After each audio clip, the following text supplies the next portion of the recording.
A Christmas storm has intensified the struggles of ALICE families. ALICE stands for Asset Limited, Income Constrained Employed. Kadichi Lawrence has the story.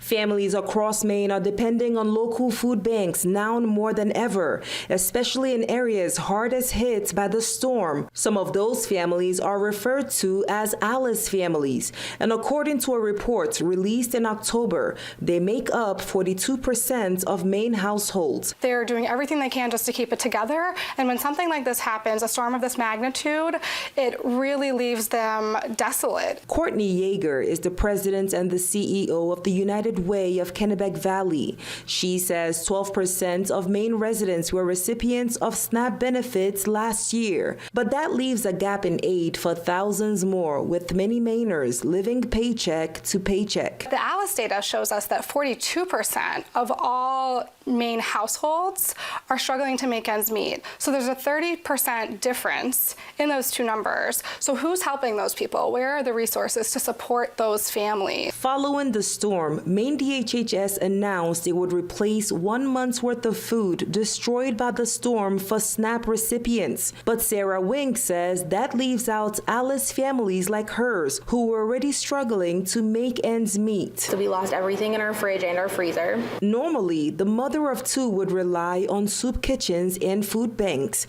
but not this time. Food banks also lost power.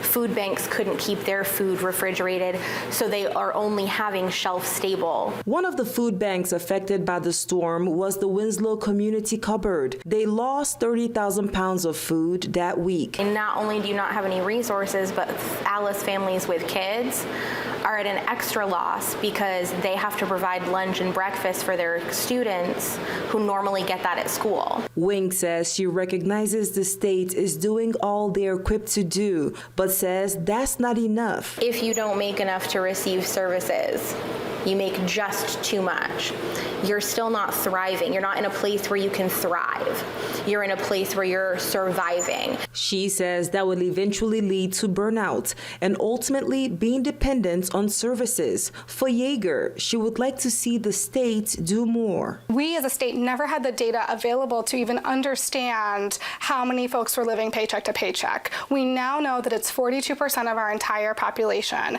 and we know that the federal poverty level is inadequate to really help us see the needs throughout our community. So ALICE is the first step in helping us do that, but it's going to take a lot more work. Kadichi Lawrence, WABI TV5 News, Waterville.